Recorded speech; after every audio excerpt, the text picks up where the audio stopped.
we are talking all about property development and home ownership, the do's and don'ts. There's so many arguments out there whether people should own their home or rent it. And we are joined today by our financial expert, Edem, who is going to break this down. Edem has seen the property market, of course, in his experience going up and down, and he will be able to break this down for us of what the pros and the cons are in using one specific strategy. Edem, welcome back. You ready to talk bricks and mortar? Absolutely. Yeah, and then a bit more. A bit more. I love it. Excellent. That one can invest in. Yeah, so property, I love portfolio and everything that counts. But property is quite key because of the many benefits that we're going to talk about in a moment, and just to share how profitable, how beneficial it can be when you focus or choose property or real estate as your main asset class to focus in investing. And so let's get right into it. Amazing. Great. Whether you are a renter thinker or a homeowner or someone thinking of investing in property, or you are just curious about property investing, this episode has something for you. Let's break it down. We will compare renting versus buying, go through first-time buyers tips, and talk about property investing and development basics. So many people assume homeownership is always the goal and that renting is just throwing money away. Let's challenge that a bit. What's your thoughts on renting versus buying? Yeah, good question. So it's a classic sort of comparison to have, really, and something to really compare and to look into to see if one is for you or if one is not for you. And then when it comes to renting, there's obviously the pros and cons and the same one for when it comes to buying. So let's take renting to start with, and let's look at the advantages when it comes to renting. So first and foremost is the aspect of flexibility. Yes, that comes with it. The fact that you can literally decide to, after the end of, depending what sort of contract you have signed with your landlord or estate agent, you can decide to move, pack your bag and move anywhere within the next neighborhood or within the same country or abroad, or pack your bag and then just travel across the world. So it's that flexibility that comes with renting. You are not tied in. You are not forced to live at one particular place, and you are in control as to where you want to stay and how you want to stay. So that flexibility is good for anyone that don't need to stay at a particular place for a long time as possible. There is the aspect also of less upfront cost. Yes. So when it comes to renting, all really that's required is just really your deposit. So then normally the estate agent or the landlord will ask you to put down a deposit. Normally it's a percentage over the normal rent, that the monthly rent. So you put that down and then you sign a contract, and then that is it until some depend also on some of the contract that you sign. Some may come with the fully paid utility bill as part of the rental that you paid. Inclusive. Yes, all inclusive. Some it's just the rent, as you have to pay the rent and the utility bills and everything, sort of every other cost in the house apart from obviously the maintenance. You also obviously have to pay the council tax as well. So the upfront cost can be less compared to if you are buying a property, which we will look into. I've mentioned the aspect of maintenance. Maintenance normally is not you to worry about. it's for the landlord, the landlady, That's right. to worry about. Yeah. So anytime anything happens, it's a leak, if it's Boiler if the breaking. boiler breaking, or if something, the window is not working properly, or the door Yeah. is not, you have to call in, and they come and then fix it for you. There's also the advantage of access to areas, in the sense that you can afford to rent out in any kind of area that you want at any given point in time, depending on how your contract plans out. Yes. So yeah, it's almost like being on sort of longer holidays, but really paying for everything else that comes with it, because you can decide to move elsewhere that you want. So access to different areas across the world, or even across the local vicinity or the country, is available to you, which is quite helpful. Great. So that's the pro. Those are the pros, advantages. With the disadvantages, so you don't have the benefit of building equity that comes with you owning a house, because you don't own a house. Yes. It's not your house, it's somebody else. So you don't build with equity. You don't, and equity is the difference in the cost of the house, and also the upward value, when the property increases in value. That difference in there is what we call equity, or the money, or the return on the property. Sometimes they call it return on investment. It applies both residential and then also what we call buy to let. So you don't have that equity build up, which is really not something that you could do. There's also the possibility that if the landlord can then decide to sell the property. So there is that instability that comes with you. Control. Not at all. You don't have that control at all. So you can decide to sell the property at any time that you want, and you will have to basically leave and find somewhere else. Although you probably have the luxury to, the fact that I've got somewhere new to live, somewhere I want to live, but really moving from one place to the other, and the landlord deciding that, maybe initially decide, I'm gonna, you can live there as long as you want, also pay the bill, but when the eventuality happens and they say they want the property back, then you find the advantage of inflationary pressures that comes with renting. So for example, now for the past, since sort of the mini budget some time ago in autumn, when the certain prime minister was prime minister, the cost of living really has become a thing.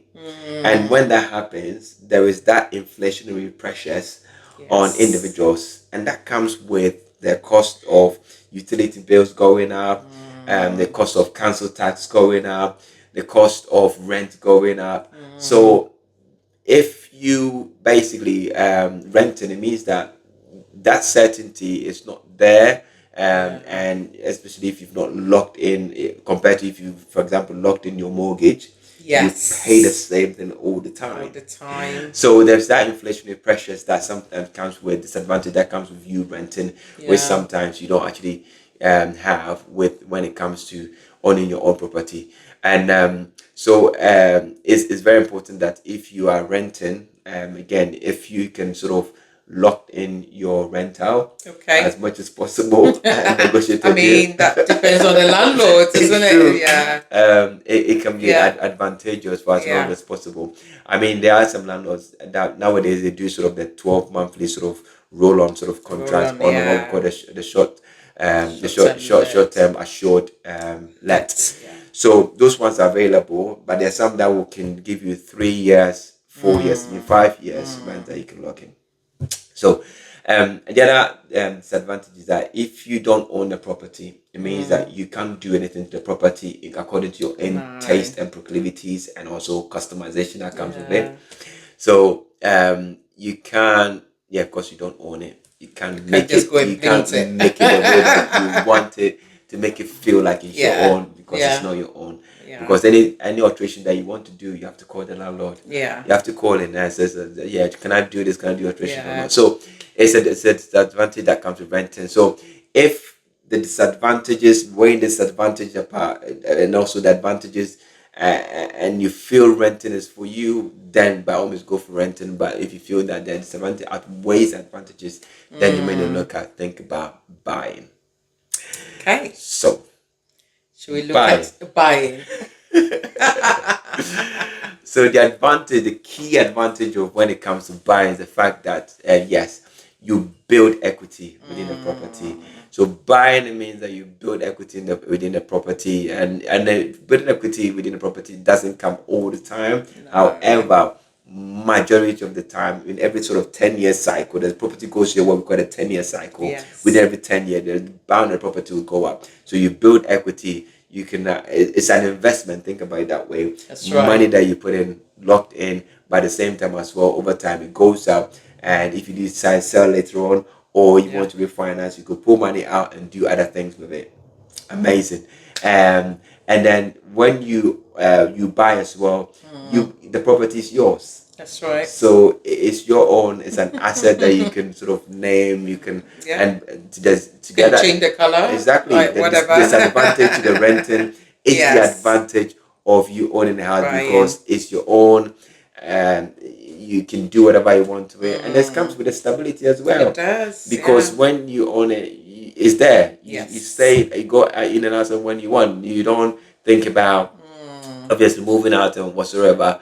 As long as you keep up with the repayment, which is very important, or else the provider has got the legal charge is going to come after you and ensure that you actually will pay as much as you should actually pay. So pretty much that's the key advantages when it comes to buying.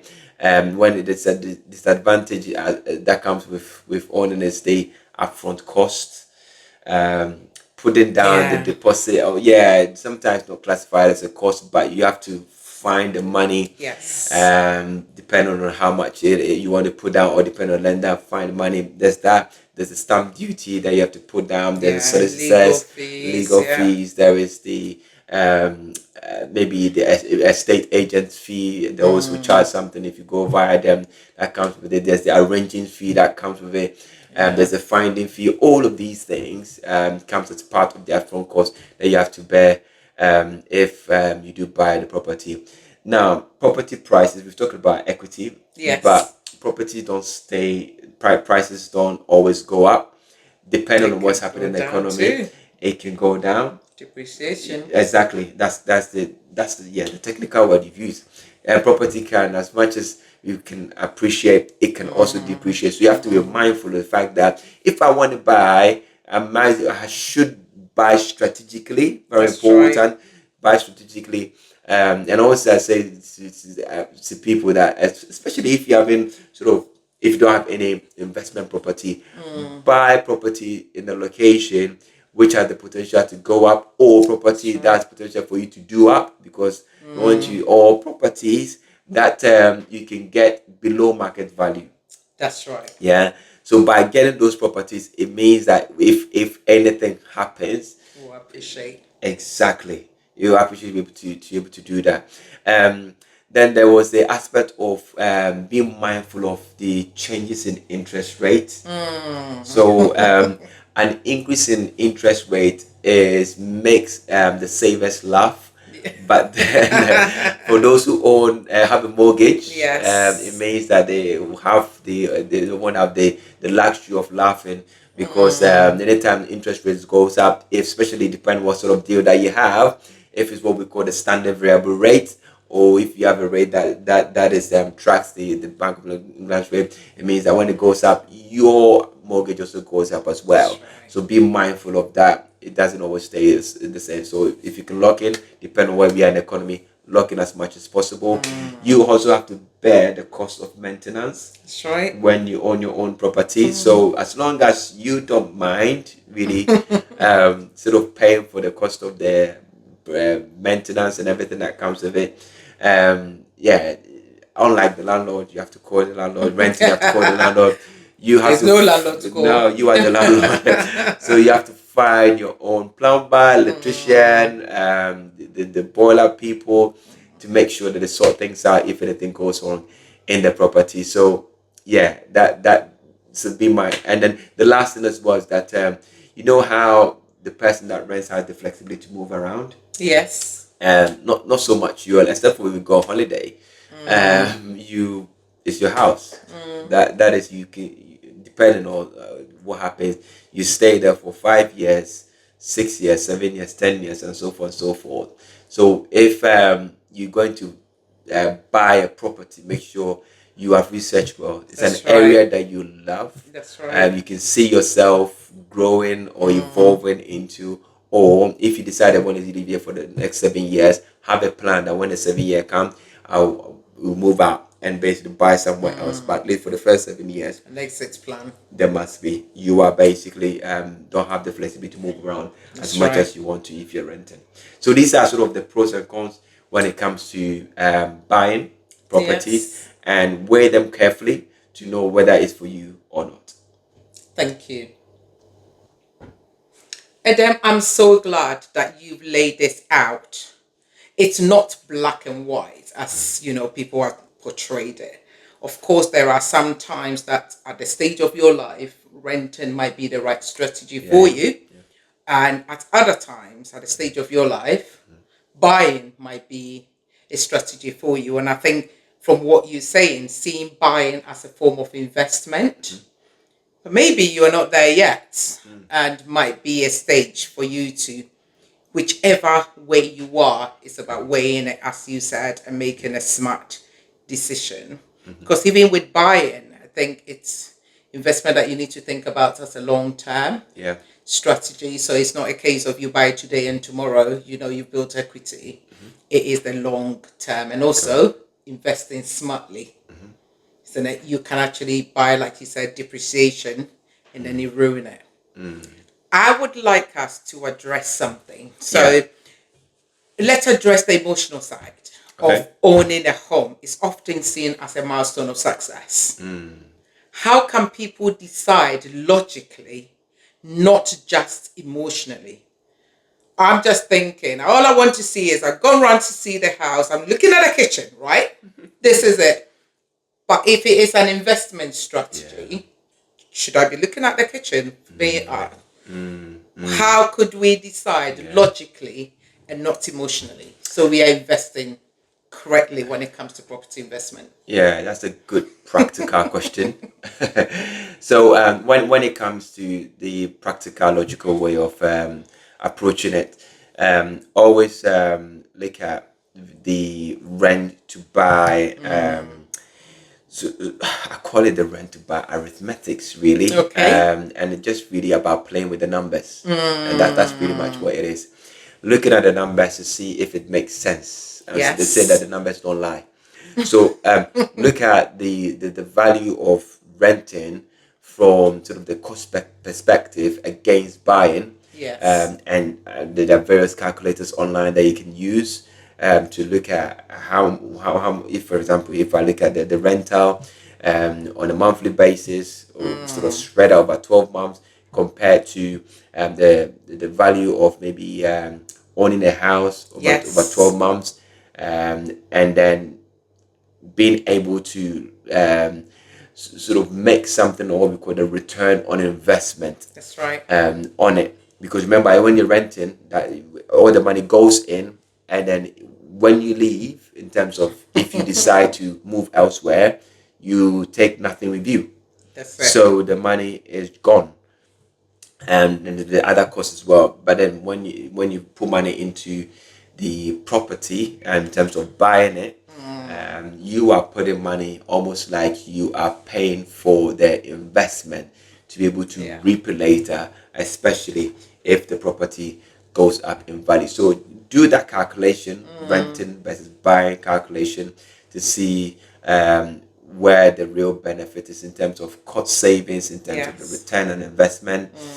We talked about within opportunity cost. Opportunity cost. But I was going to mention the return on emotions. So just be careful on that. Return on investment, return on emotion. Don't let it go on the E side. Let it go on the I side, and then invest in the return on investment side, other than the emotion side. But then you rightly mentioned the opportunity cost. So the buying the property, obviously, yes, it is an investment. So if I'm to buy a property against me, maybe putting the money into a form of other asset class. Remember, property is an asset class. Yes. Another asset class, I don't know, maybe putting the money into maybe the index fund as an example, or sort of an active fund out there, share buying portfolio. The returns that I would generate over maybe 5-year period compared to the increase in the value of the property, the return I get in the next same 5-year period, which will be more benefit. Then you weigh the cost again, and then but then you also realize, okay, yeah, I get more return maybe on the portfolio. I get my money back, the returns, but nothing physically apart from the cash to sort of walk away with. Yeah. So you have to weigh the opportunity cost of maybe foregoing that as opposed to maybe just having that property. So doing this logically ensures that you are actually putting yourself in the right position to be able to make an informed decision. But let's not also forget there also the other aspect of the actual maintenance that comes with the effort that you have to put in to maintain the property.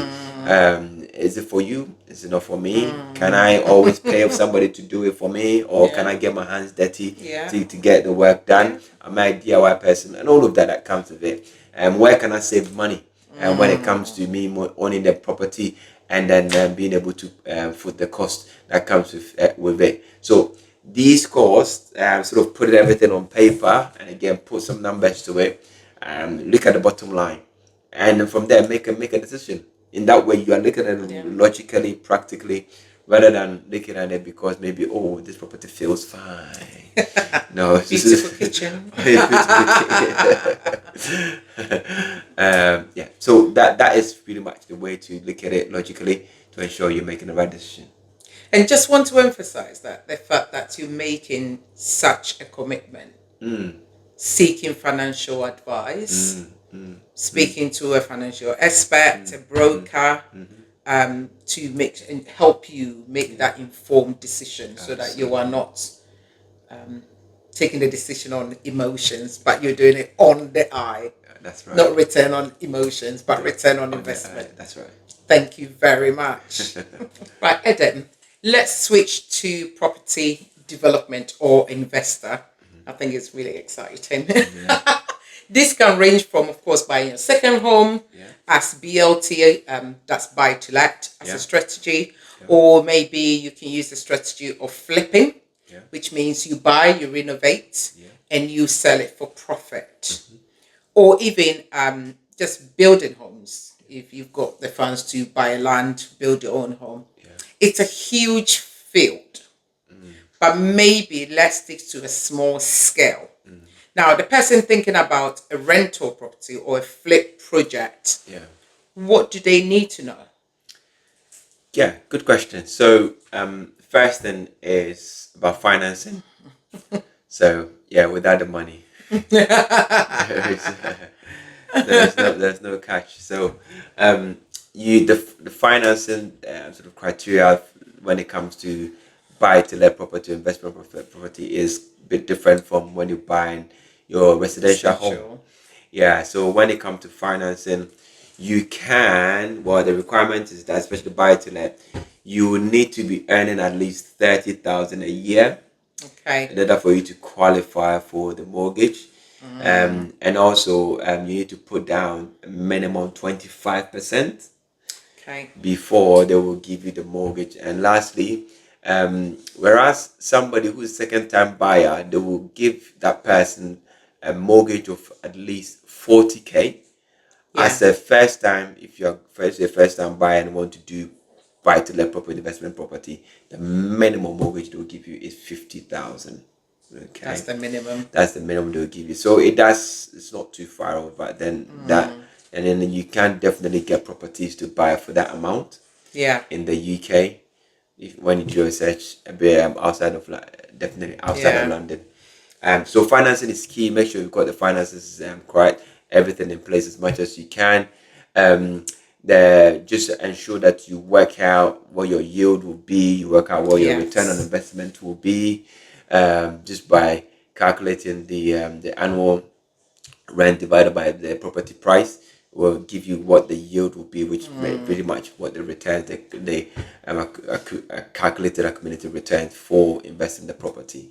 So do the financing there or the calculation there to know if the deal is worth it, because Okay. investment is just really about deals. Very important. And then think about the responsibility. So would you want to manage yourself, or would you want an agent to manage it for you? Yeah. Again, maybe will depend on where you have bought the property. There wouldn't be any option than to let somebody manage it for you. So it's important Yeah. that you build rapport, relationship with the estate agents, especially in the area. Yeah. And then just make sure that they are in the inner of everything that's happening, so that they can help you to be able to manage the house, especially when you live about 250 miles away. You don't From the want a property. phone call middle of the No, night. you don't. Not at all. Not at all. Not at all. So this estate agent, they've got what we call power team, where the power team, Yeah. who are basically a group of themselves and a group of other professionals and tradesmen who they can always call on to go and do the job for you in case anything comes about. But if you can do it yourself, by all means go for it, and then Yeah. do it yourself. Okay, so that is buy to let. What about flipping? So, flipping is also another important strategy when it comes to the investing tier in the property world. So, there's one or two ways that you can flip. So, principally, you buy the property, Yeah. you do works to it, and then it's instantaneously, because of the work that you've done in it, it then goes up in value. Then you can sell the property and then take your profit out, and then use the capital to repeat the same process. Okay. Then and so forth and so forth. That's how you build portfolio of properties. Please, as long as you don't eat your capital, you will be, you'll be okay. And one thing I've come across as well is that any property that has got a hole in the ceiling or a hole somewhere, um, that is a cash cow or property Smelly properties. that, yeah, that probably go that way. That's a property that you know has got a huge potential for massive returns. Yeah. Anytime you also add a unit inside the property, it does also go up in value as well.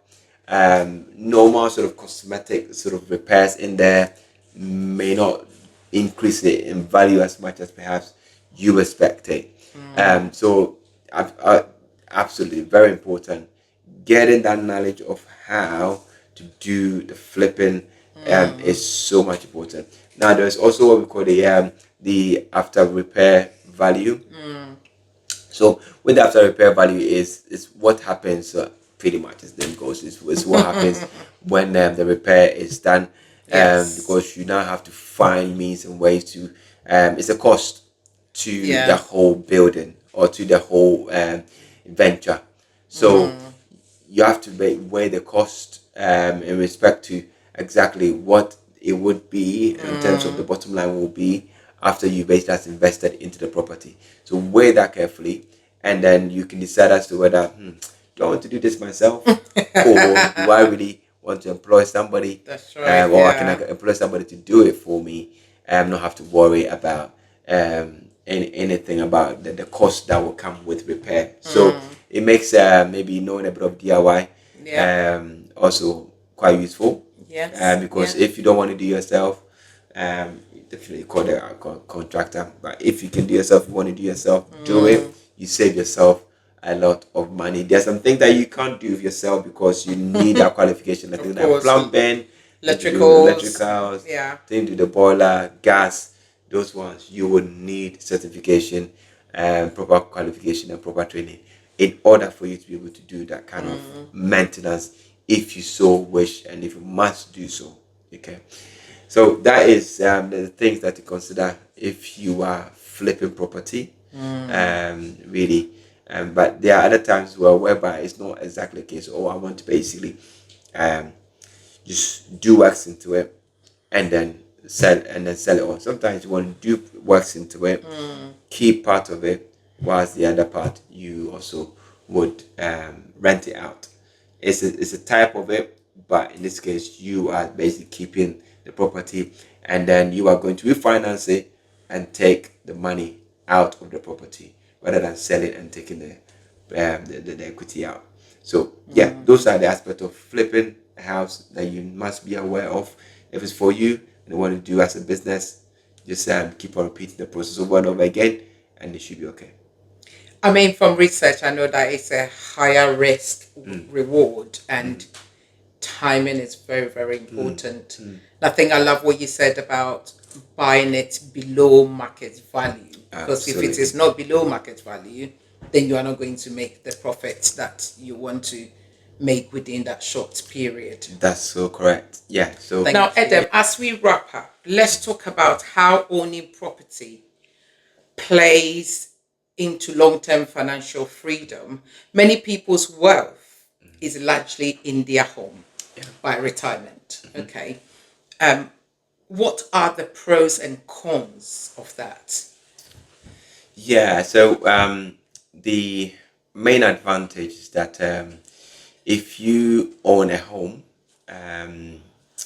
obviously it's an asset. Yes. Yeah, it doesn't depreciate like the way you can't depreciate when you just drive it out of the garage, no matter how new it is. So with a property, it's only you own the asset, it's yours, your name on it. Over time, it increases in value. Yeah. Then you can leverage on that or use that as part of your retirement strategy. Yes. So as much as you can, don't sell the house. Keep the house for as long as possible. Yeah. Get the renters out, let it go up in value. If, for example, in the retirement, said I want to sell it and then basically realize something out of it, great. That's fine, no problem at all.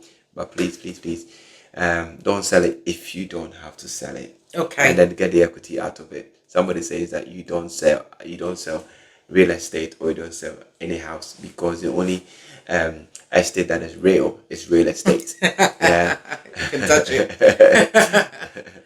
So that's important. All right. And then the other cause is that well, you can be house rich and cash poor. Yeah. So there is no point you having that big houses and all that when you Yeah. can't feed and you can't really maintain the house. Is very important. The house is simple to buy or it's easy to buy, and that's compared to if you are maintaining the house itself. That's right. Yeah. So very, very important. Just like anything, maintenance tends to be much more of an issue rather than the actual acquisition. So yeah, make sure you always have something enough liquidity available. Yeah. I think that goes back to what you've been emphasizing in all previous videos: effective financial planning. Exactly. So that budgeting. Exactly. So you know exactly what you can afford. So you're not stretching yourself. There's no point having 500,000 equity sitting in a property when you cannot feed, like you said. Absolutely. You need to be at a place whereby you don't put yourself in a corner and then find yourself wanting. And if it gets into a cycle of borrowing and using credit cards with high debt, and maybe you can't able to afford the repayment, what would happen is that the provider or the lender would then have to be forced to sell the house. Yeah. But please don't do that. Just make sure that you always have some liquidity available to be able to maneuver and do as much as you can. Then do your best to pay the house off early as quickly as possible. I mean, there's so many debate out there whether it's worth you paying your property off or not paying your property off. But I think I'll take your advice. I'd rather not go into retirement with a loan. I would rather go into retirement knowing that I've paid something off. Exactly. Yes. With the cost of living going where it is at the moment, you don't want to have an extra liability with yourself once you go into retirement. So pay it off. Do everything you can to pay it off. Don't extra payments. Exactly. pay twice a month if you can. Yeah. So that within the cycle you're avoiding paying interest. Very important. Oh, that's something else. Can you break that down a bit? Yeah. So pay twice, is it paying the same amount twice or paying at different points within the month? So the best time to pay is end of the month. So let's take the month of May and June. Yeah. So you got obviously the May payment at the end of May. Yeah. Pay that off Yeah. May, and then between the 1st of June and the 16th of June, but always make it the 15th of June, especially on the 15th of June, make another payment. The payment really should be the same amounts that you have been paying. Yes. So that you are slashing off the interest rate That's as right. quickly as much as possible, avoiding any further future calculation of the interest rate. Hence, you are paying the mortgage off as quickly as possible. When you do that, when you decide to do that, you can you make sure that you have enough liquidity. If you come back to the again, liquidity is available, because once you start doing that, it means that you always have to find that money to make available to pay off.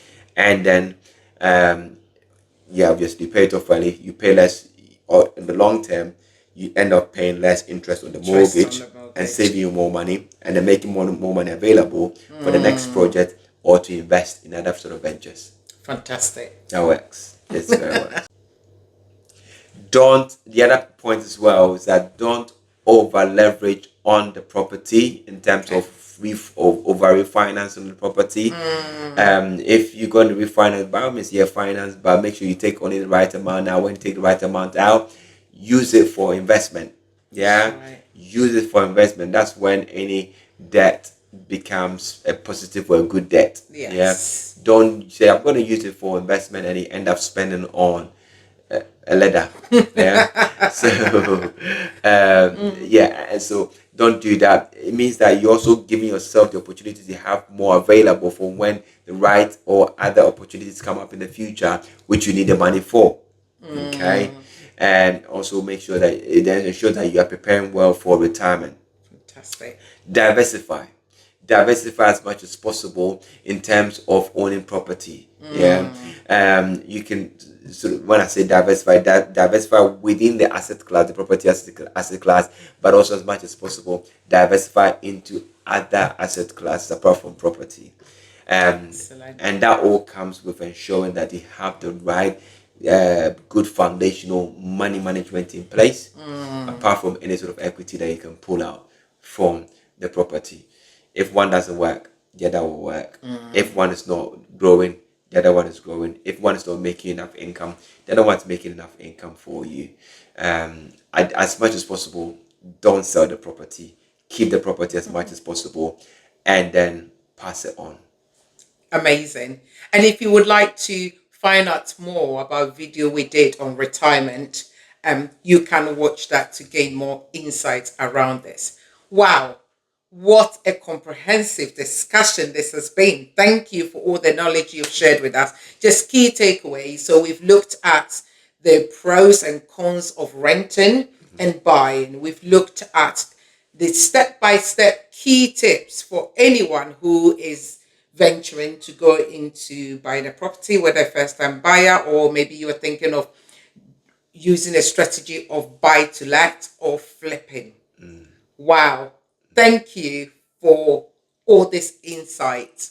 And if you are watching and this video has provided you value, I'd like to remind you to subscribe to B3 Inspire, hit the notification bell so you don't miss out on any of our future videos. Share it with family and comment on maybe your investment strategy when it comes to properties. I would love to discuss that with you. Until next time, build your foundation, believe in your potential, and become unstoppable. See you in the next video.